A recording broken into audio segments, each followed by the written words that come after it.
Paglipat ng oras sa Canada, isang masining na pagsalamin sa pagbabago ng panahon.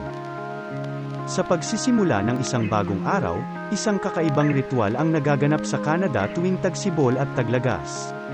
Ito ang pagsasagawa ng Daylight Saving Time o DST. Isipin mo ang isang larawan na hati sa dalawa.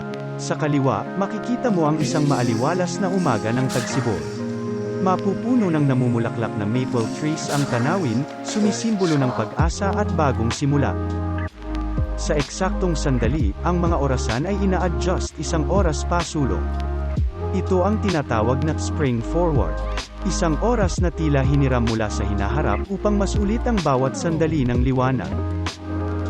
Habang lumilipad ang mga ibon pabalik sa kanilang tahanan, ang Canada ay tila nagigising mula sa mahabang pagkakatulog.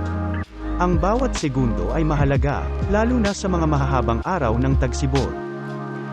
Ngunit, hindi lamang ito tungkol sa pagdagdag ng oras.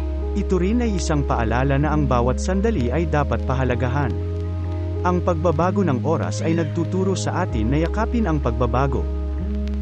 Sa kabilang banda, pagdating ng taglagas, isang ibang eksena naman ang ating masasaksihan. Ang mga dahon ay nagbabago ng kulay, at ang araw ay unti-unting nagpapaalam. Dito naman ipinapakita ang fallback, kung saan ibinabalik natin ang oras isang oras pa address. Isang pagkakataon upang mas mahaba ang gabi at mas maginhawa ang pagtulog. Sa pagtatapos ng DST, ang Canada ay lumilipat sa isang mas tahimik, mas payapang ritmo. Ito ay sumasalamin sa natural na siklo ng buhay, isang paalala na ang bawat pagtatapos ay simula rin ng bagong yugto.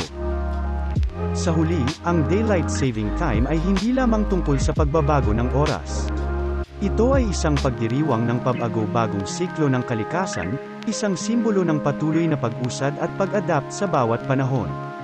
Sa karagdagang kaalaman mag-follow sa JPTV.